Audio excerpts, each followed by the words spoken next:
The Villani had never known war. For 10,000 years, their civilization had grown on Serath, a world of gentle winds and soft light. Their bodies were thin and delicate, built for a planet with low gravity and calm weather. They had created beautiful music, written poems that made other species weep, and built cities that looked like frozen dreams. They had no weapons. They had no soldiers. They had never needed them. Then the Krath Dominion came. The first ships appeared in the sky like black wounds in the clouds. The Villani watched with curiosity at first. They had met other species before, traders and scholars who came to study their art. But these ships were different. They were covered in spikes and cannons. They blocked out the sun. High Counselor Tevin stood on the balcony of the Great Hall and watched his world begin to burn. Krath soldiers poured from landing craft, their armor thick and their weapons hot. They did not come to trade. They did not come to learn. They came to take everything. The screaming started within the first hour. Villani ran through the streets, their long limbs carrying them as fast as they could move, but they were not fast enough. The Krath were hunters by nature, and they enjoyed the chase. Buildings fell. Families were torn apart. Children cried for parents who would never answer. Tevin gathered what remained of his council in an underground chamber. They were all shaking. Some were injured. All were terrified. "We must call for help," said Advisor Selah, her voice barely a whisper. "Someone must answer. Someone in the galaxy must care." Tevin nodded slowly. They had a communication array, old and rarely used. It could send a signal across the stars, a cry for help to anyone who might listen. But who would come? The Villani had no allies. They had no military value. They were artists and thinkers, not warriors. "Send the signal," Tevin said. "Send it to everyone. Tell them what is happening. Beg them to come." The signal went out into the darkness of space. It carried the sounds of explosions and crying children. It carried the voice of Tevon, speaking in the common galactic tongue, asking for anyone to save them. It traveled past dead moons and empty systems. It passed through nebulae and asteroid fields. Most species ignored it. Some listened and turned away.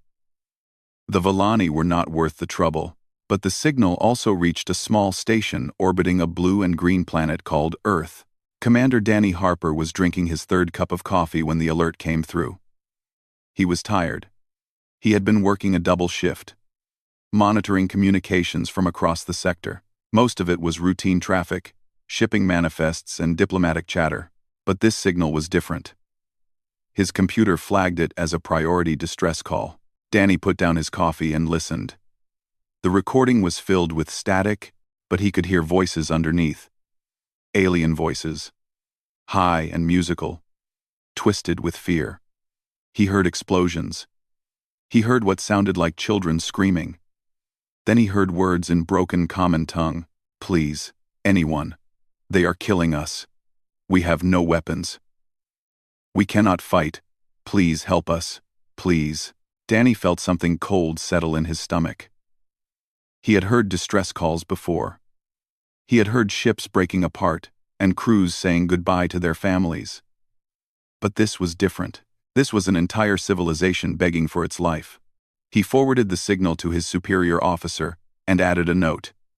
"Immediate attention required."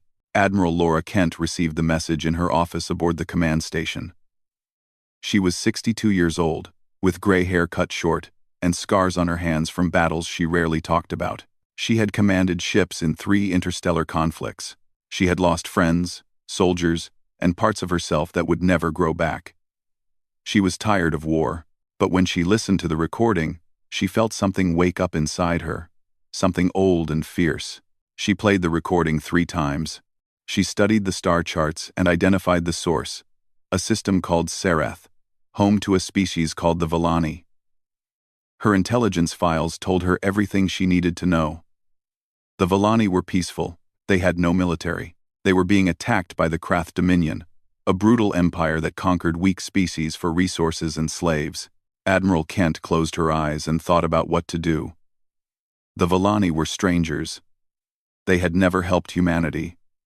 They had never even contacted humanity. There was no treaty, no alliance, no obligation.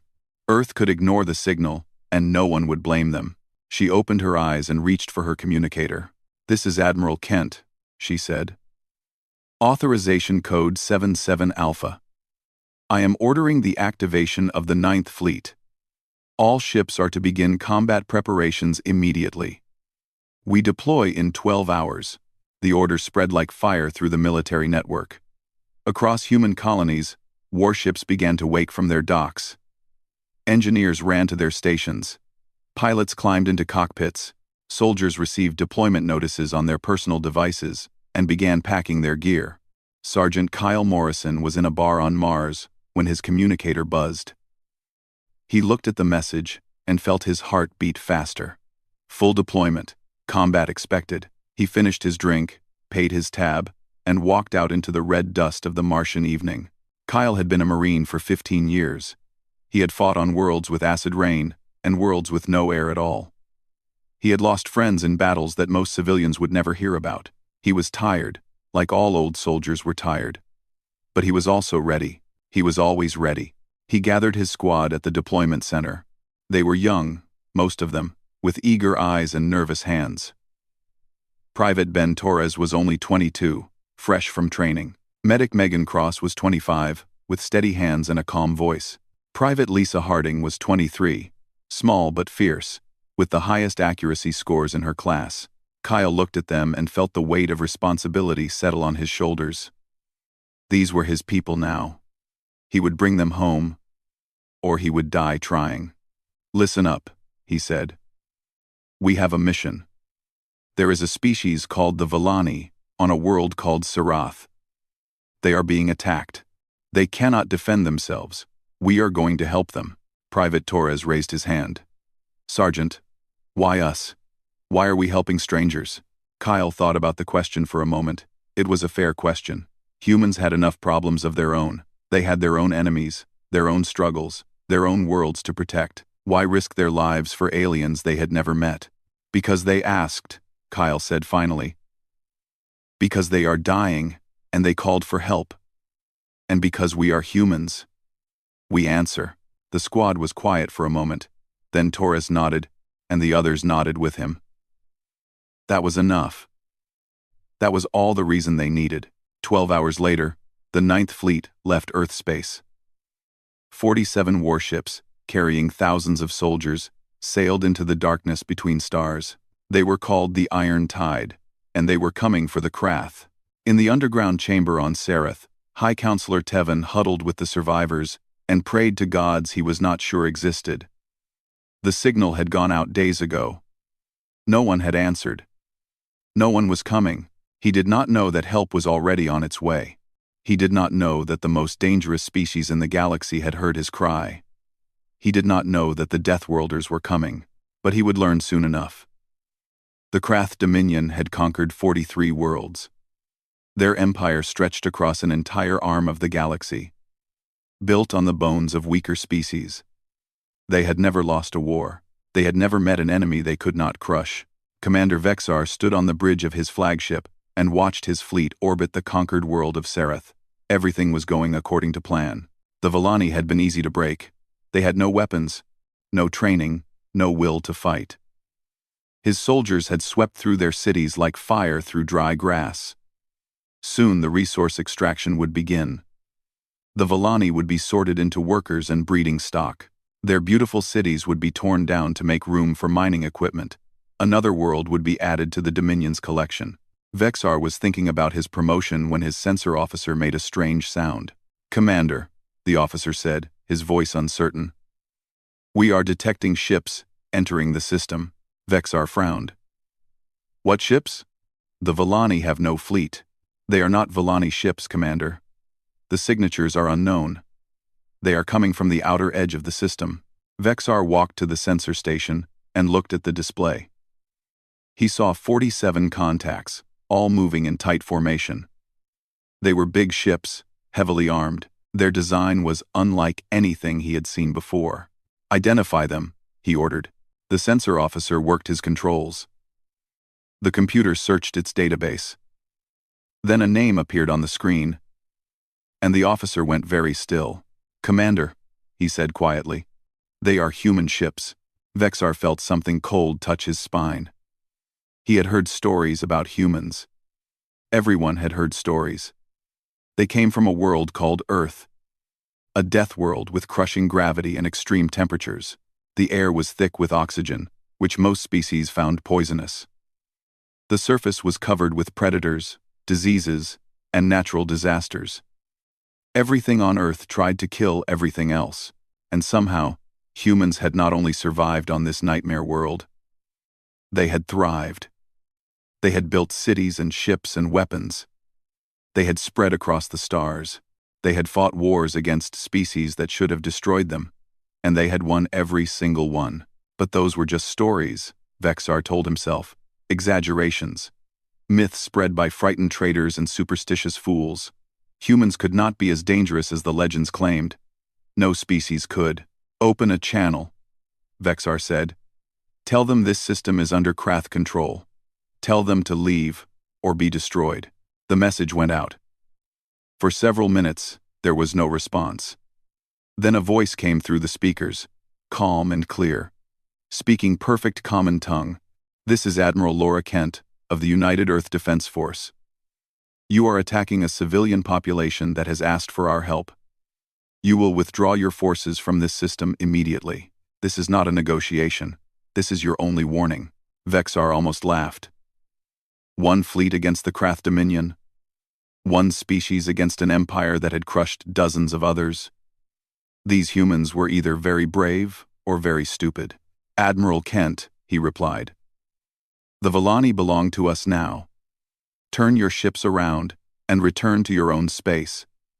We have no quarrel with Earth. But if you interfere, we will destroy you." The response came quickly. "We will not abandon the Villani.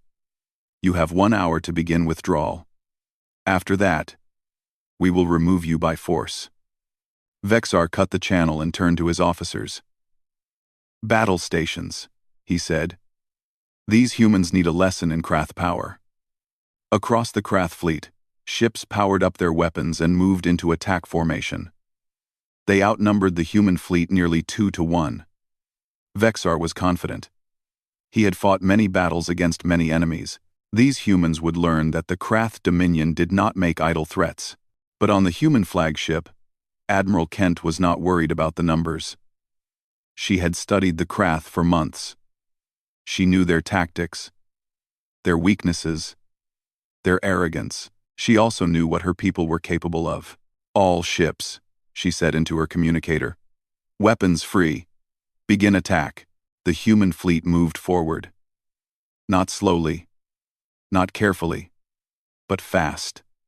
Impossibly fast. Krath sensors struggled to track the human ships as they accelerated at rates that should have killed their crews. But humans were built different. Their bodies had evolved on a high-gravity world.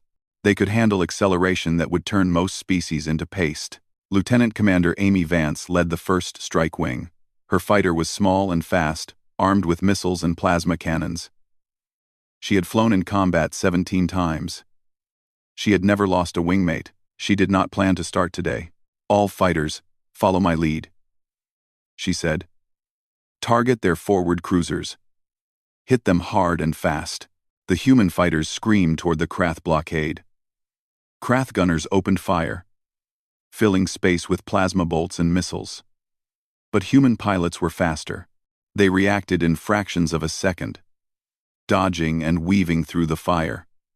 Their eyes could track targets that other species would miss.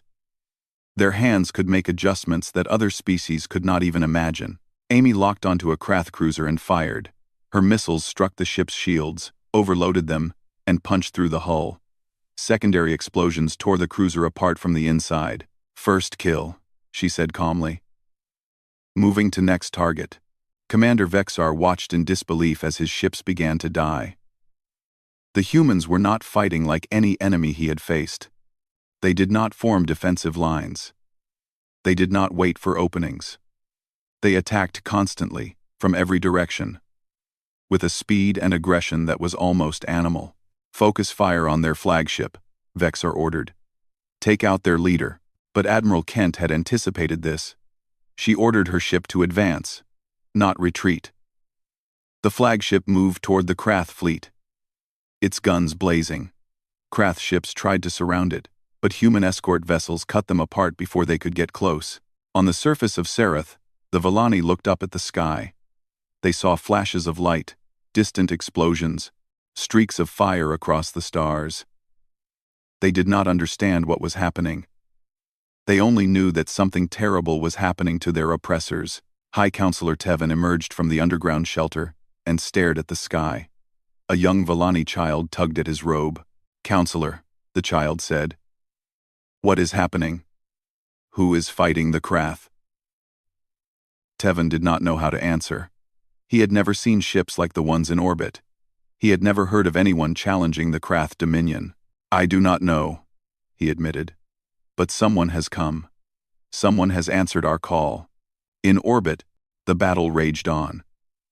Captain Greg Lawson commanded the destroyer USS Relentless.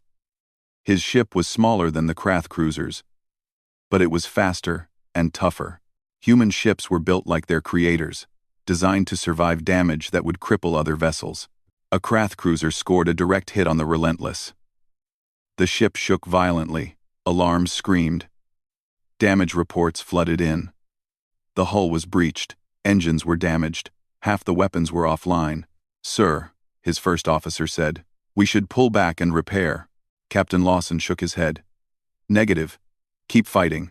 We can take more damage than they think." The Relentless kept firing. Its remaining guns punched holes in the Krath cruiser that had hit them. The Krath captain could not understand why the human ship was still fighting. Any sane species would have retreated, but humans were not any species. They came from a world where everything tried to kill them. They had evolved to endure pain, to fight through injury, to keep going when any other creature would have given up. They called this stubbornness. They considered it their greatest strength. Commander Vexar watched his fleet crumble. Ship after ship was destroyed or disabled. The humans were not just winning, they were slaughtering his forces. He had never seen anything like it. "Commander," his sensor officer said, his voice shaking. "Another human fleet is emerging from behind the fourth moon. 30 more ships." Quote, Vexar felt his heart sink. It was a trap. The humans had hidden a second fleet and waited for him to engage. Now he was surrounded. Admiral Kent's voice came through the communicator again. "Commander Vexar, your fleet is destroyed. Surrender now, and your surviving crews will be treated according to the laws of war. Continue fighting, and we will show no mercy." Vexar looked at the display. His proud fleet was in ruins. Half his ships were gone. The rest were damaged and outnumbered. He had no choice. "All ships," he said slowly. "Stand down. Cease fire." The guns fell silent. The first battle for Sereth was over, but on the surface, the real fight was just beginning. The Krath fleet had surrendered, but thousands of Krath soldiers still occupied the surface of Serath. They had dug into the cities, using Vellani civilians as shields. They knew the humans would have to come down eventually. They planned to make them pay for every street and every building. Admiral Kent studied the tactical maps in her command center. The situation was complicated. Krath forces were spread across 12 major cities. They had heavy weapons, fortified positions, and hostages. A simple orbital bombardment would kill too many innocent Vellani. The humans would have to do this the hard way. "Deploy the Marines," she ordered. "Tell them to minimize civilian casualties. But get those soldiers off that planet." Across the fleet, armored landing pods began to launch. Each pod carried a squad of human Marines, wrapped in impact armor and armed with the deadliest weapons Earth could build. The pods fell through the atmosphere like meteors, their heat shields glowing orange against the dark sky. Sergeant Kyle Morrison felt his stomach drop as his pod screamed toward the surface. Around him, his squad was silent, their faces hidden behind combat helmets. Private Ben Torres gripped his rifle so tight his knuckles were white. Medic Megan Cross checked her medical kit for the 100th time. Private Lisa Harding stared straight ahead. Her jaw set. Her eyes hard. 30 seconds to impact, the pod's computer announced. Kyle took a deep breath. He had done this dozens of times before. It never got easier. But he was a Marine. Fear was just another enemy to defeat. The pod hit the ground with a bone-shaking crash. The doors blew open. Daylight flooded in, along with the sounds of gunfire and screaming. "Move!" Kyle shouted. "Out and spread!" The squad poured out of the pod and into chaos. They had landed in the central plaza of a Villani city. All around them, buildings were burning. Krath soldiers were firing from windows and rooftops. Villani civilians were running in every direction, their thin bodies fragile against the violence. Kyle raised his rifle and started shooting.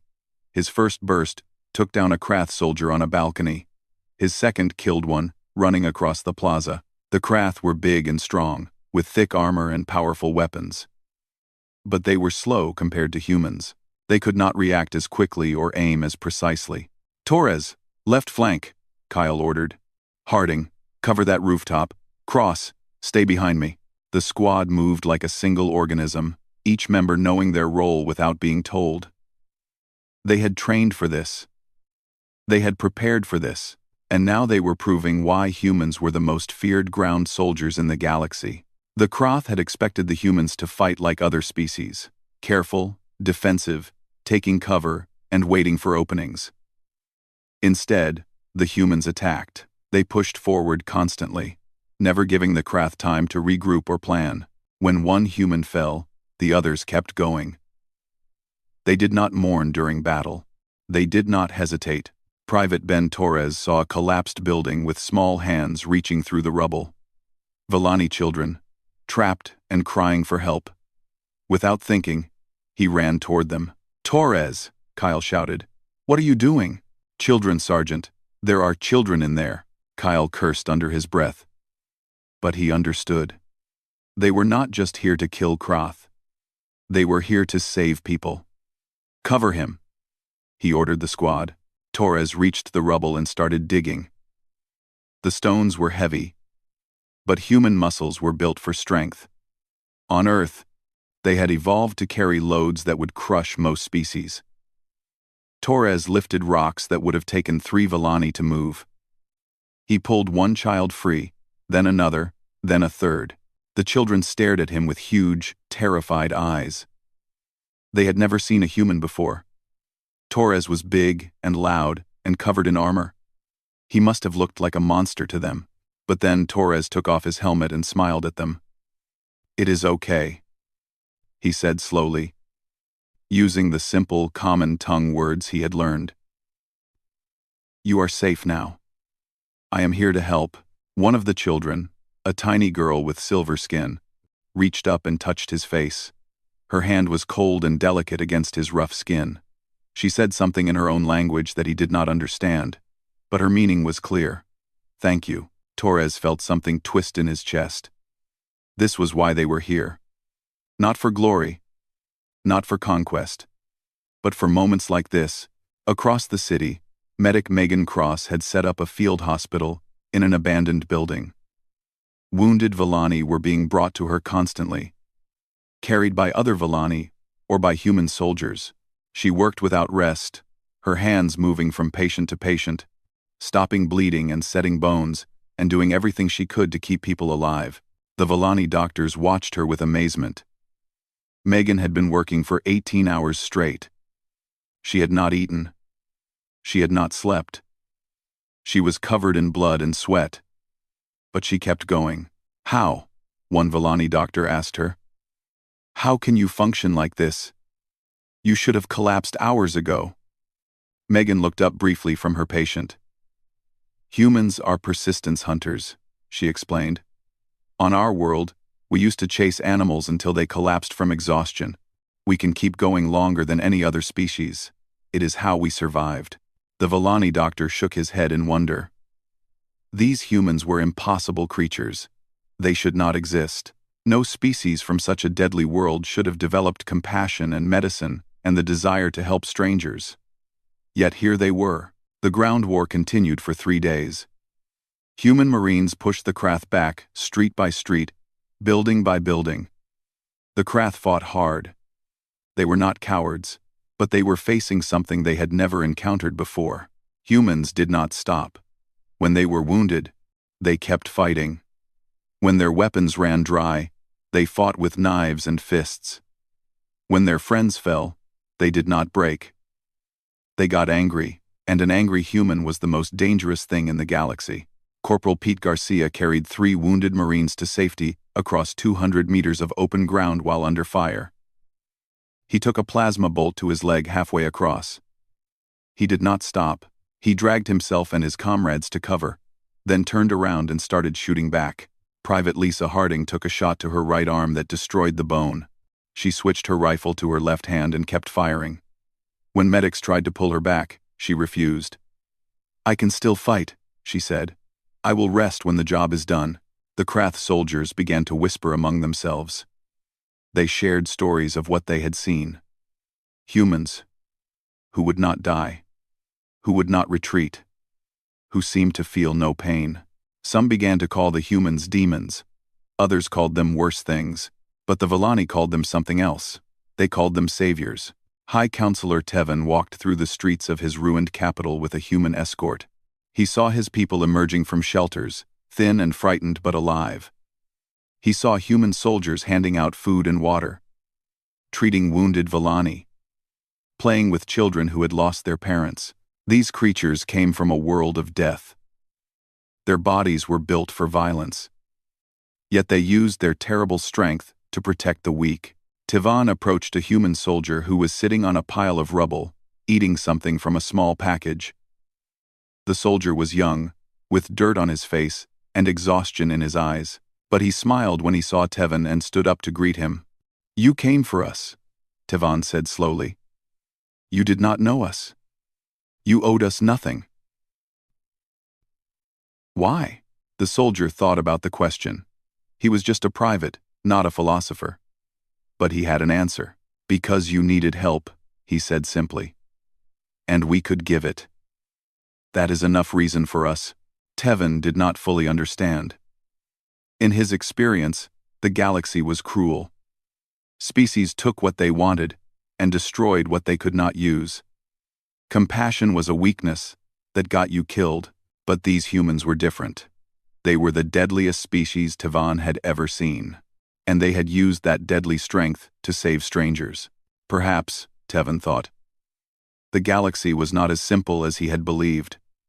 The Krath Dominion did not accept defeat easily. When word reached their homeworld that Commander Vexar had surrendered his fleet to a species called humans, the High Command went into a rage. They had conquered 43 worlds. They had crushed every enemy they had ever faced. They would not be humiliated by Deathworld primitives. Warlord Thrax was given command of the largest battle fleet the Dominion had ever assembled. 200 warships, carrying the best soldiers and the most powerful weapons the Krath could build. Thrax had never lost a battle in his entire career. He had destroyed civilizations. He had broken empires. He would teach these humans the true meaning of war. The fleet arrived at Sereth 3 days after the ground war began. Admiral Laura Kent was in her command center when the alarms started screaming. "Admiral," her sensor officer reported, his voice tight. "Massive fleet signature at the system edge. Over 200 contacts. They are all Krath." Kent studied the display and felt her stomach clench. The Ninth Fleet had taken losses in the first battle. They had 38 ships remaining, the reinforcements she had hidden behind the moon. The Seventh Fleet under Vice Admiral Chris Mendez had 42 ships. Together they had 80 vessels against 200. The odds were not good. But Kent had not survived 3 wars by running from bad odds. "Signal Vice Admiral Mendez," she said. "Tell him to hold position until my mark. We need to draw them in before we spring the trap." On the Krath flagship, Warlord Thrax watched the human fleet on his display. They were not retreating. They were not even trying to hide. They just sat there, waiting for him. Arrogant creatures, Thrax said. They think they can face the full might of the Dominion? They will learn their mistake. He ordered his fleet forward. The 200 Krath warships advanced in a massive wave, their weapons charging, their crews eager for revenge. They had heard what the humans had done to Vexar's fleet. They were angry. They wanted blood. Admiral Kent watched them come. She waited until they were fully committed, until they had passed the point where they could easily retreat. Then she gave the order.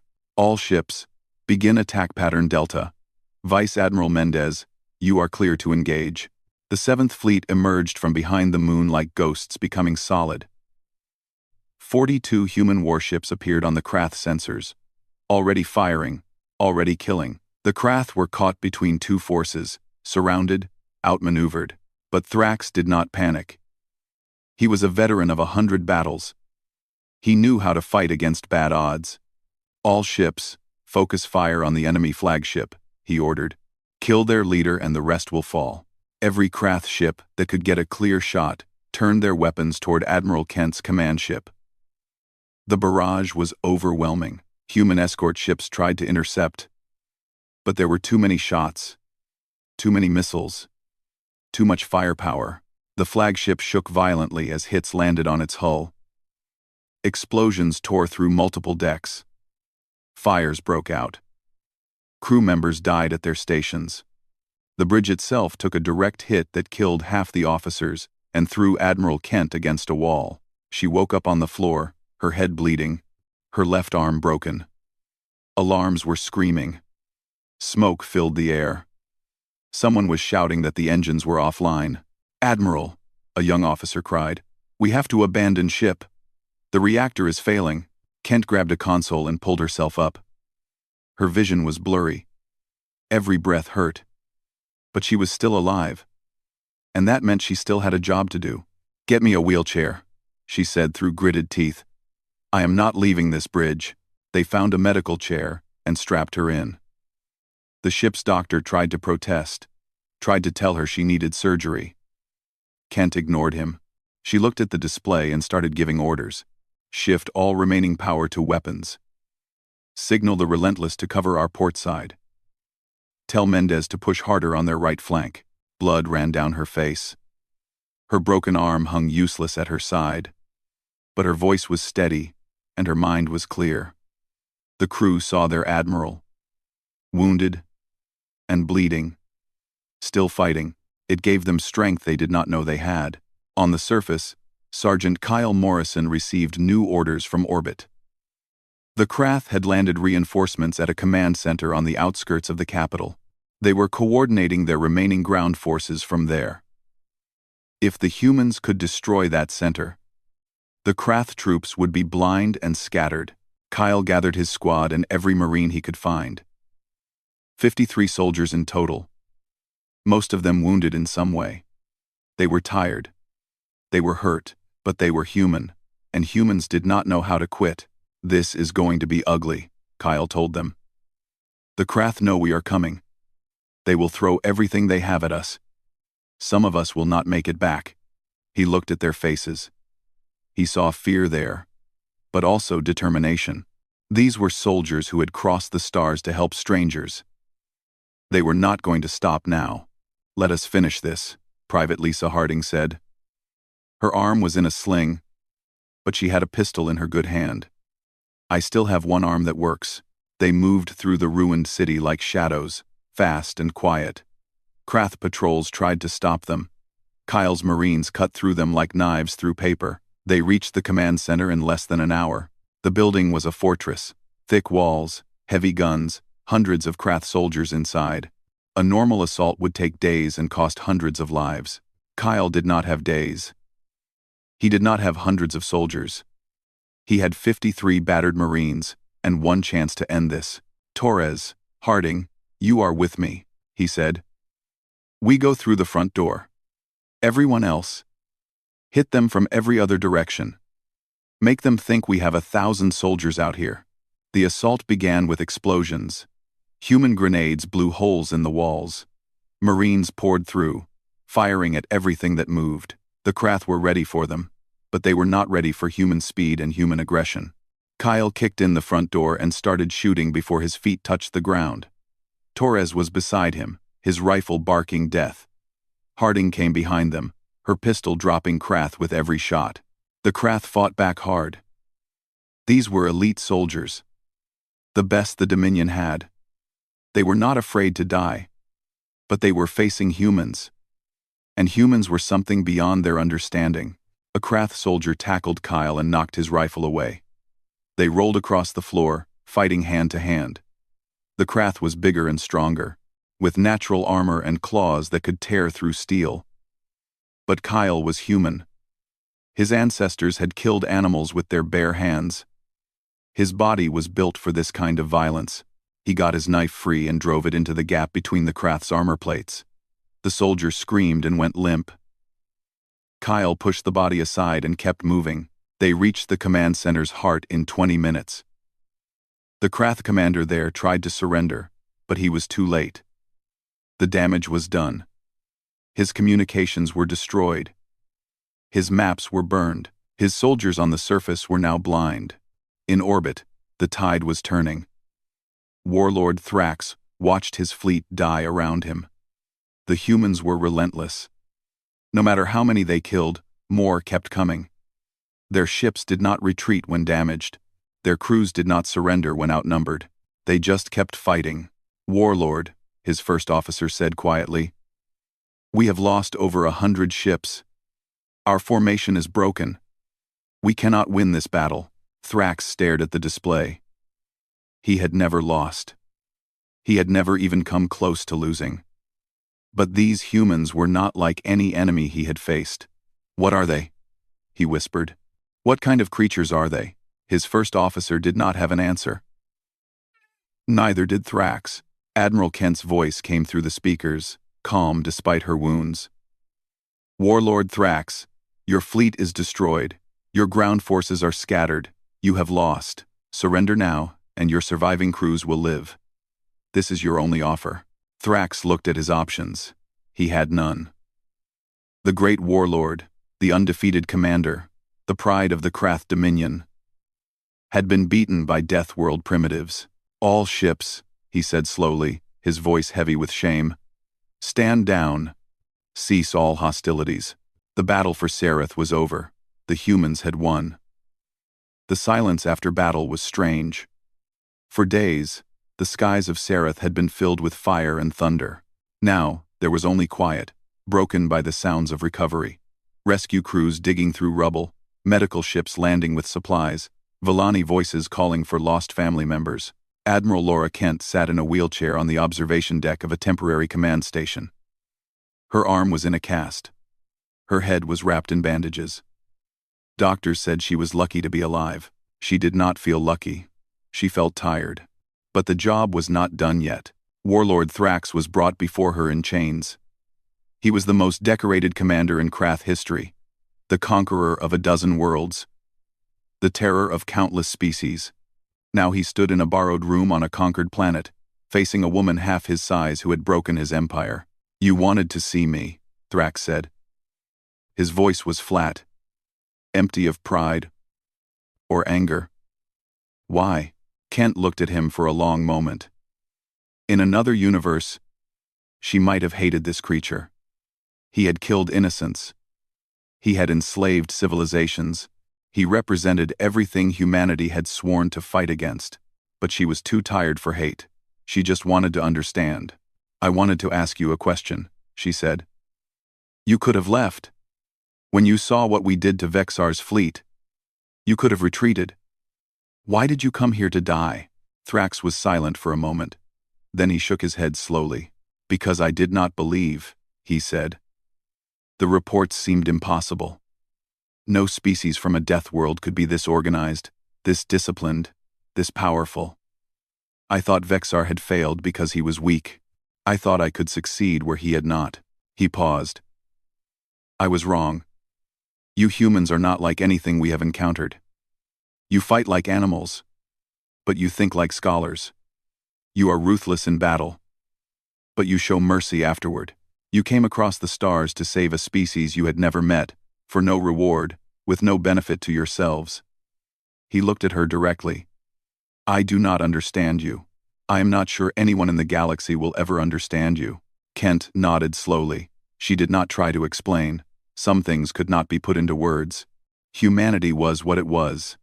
A species born on a world that tried to kill them every day, who had learned to survive by working together, by caring for each other, by never giving up. You will be returned to your people, she said. This war is over. But tell your high command something from me. The Krath Dominion has two choices now. You can learn from this defeat and become something better, or you can come back for revenge, and we will destroy you completely. The choice is yours. Thrax said nothing. He was escorted away by human guards. His proud shoulders slumped. His career in ruins. 3 days later, the Villani held a ceremony to honor their saviors. The Great Hall was damaged, but still standing. Thousands of Villani crowded into the space, their silver skin shining in the light of dozens of floating lamps. On a raised platform stood the surviving members of the Villani High Council, including Tevin. Admiral Kent attended in her wheelchair, surrounded by officers and Marines. Sergeant Kyle Morrison stood with his squad, their dress uniforms cleaned as best they could manage. Private Ben Torres had a bandage on his forehead. Private Lisa Harding's arm was still in a sling. Medic Megan Cross looked like she had not slept in a week, but they were alive. Against all odds, they were alive. High Counselor Tevin stepped forward to speak. His voice was soft, as all Villani voices were, but it carried through the hall. 10 days ago, our world was dying. The Krath had come for us. We had no weapons, no soldiers, no hope. We sent a signal into the darkness, a cry for help that we believed no one would answer. He paused. His large eyes glistened with moisture, but someone did answer. From across the galaxy, from a world we had never heard of, came a species we knew only from frightening stories. The humans. The Deathworlders. The creatures from a planet of monsters and disasters. He turned to look at the human delegation. We expected monsters. We found guardians. We expected destroyers. We found healers. We expected killers. We found protectors. His voice grew stronger. The humans came to our world with weapons that could crack moons and soldiers that could fight armies. But they used those weapons to save us. They bled for us. They died for us. And when the battle was over, they stayed to help us rebuild. He walked toward Admiral Kent, his steps slow and dignified. We do not know how to repay you, he said. We have no money to offer, no resources to share, no power to give. All we have is our gratitude and our promise. From this day forward, the Villani people will remember what you did here. We will teach our children and our children's children about the humans who came from the stars to save us. Your names will live in our songs forever. He bowed deeply, a gesture of ultimate respect in Villani culture. Behind him, every Villani in the hall bowed as well. Admiral Kent felt something tight in her chest. She had fought wars for politics, for resources, for survival. But this was different. This was pure. They had come here for no other reason than to help people who needed it. She pushed herself out of her wheelchair, ignoring the pain in her body. She stood on her own feet and bowed back to Tevin. We came because you asked, she said simply. That is what humans do. When someone cries for help in the darkness, we answer. It does not matter if we know them. It does not matter if they can repay us. We answer because it is right. The ceremony continued for hours, with speeches and songs and rituals that the humans did not fully understand. But they stood respectfully through all of it, honored to be included in something so meaningful. Later, Kyle Morrison found himself sitting on the steps outside the Great Hall. The celebration was still going on inside, but he needed air. He was tired in a way that sleep could not fix. A small figure sat down beside him. It was the Villani child he had saved from the collapsed building. The tiny girl with silver skin who had touched his face. Her name, he had learned, was Sarah. You are sad, Sarah said. Her common tongue was broken but understandable. Why? Kyle thought about the question. He had lost friends in this battle. Good soldiers who would never go home. He carried their faces in his memory, where they would stay forever. "I am thinking about the people who did not make it," he said. "The ones who died so others could live." Sarah nodded solemnly. For a moment, she looked much older than her years. "In Villani belief," she said carefully, "those who die protecting others become stars. They watch over us forever from the sky." Kyle looked up. The night sky of Sereth was beautiful, filled with more stars than he had ever seen on Earth. "That is a nice belief," he said. Sarah took his hand. Her fingers were cold and delicate, but her grip was firm. "You are my guardian now," she said. "That is what I have decided. You saved me. You belong to me." Kyle could not help but smile. This small alien child had claimed him like a lost pet. It was ridiculous and wonderful at the same time. "I accept," he said. "But I have to go home eventually. Earth is very far away." "Then I will look at the stars," Sarah said. "And I will know you are out there somewhere, watching over other people who need saving." Kyle squeezed her hand gently. In that moment, all the pain and exhaustion and loss felt worth it. This was why they fought. This was why they crossed the darkness between stars, not for glory or conquest, but for moments like this. Across the galaxy, word spread about what had happened at Sereth. Species who had dismissed humans as dangerous primitives began to see them differently. Yes, they came from a death world. Yes, they were terrifying in battle. But they also answered distress calls from strangers. They fought for those who could not fight for themselves. Commander Danny Harper, back on Earth, filed his final report on the Sereth incident. At the bottom, he added a personal note. "This is just the beginning. Other oppressed worlds will hear about what we did here. They will send their own signals into the darkness. And we will answer. Because that is what humans do.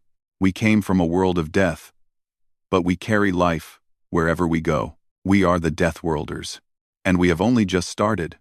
The report was filed and archived. The fleet began its long journey home. And somewhere in the darkness of space, another distress signal began its journey toward Earth. The humans would answer. They always did.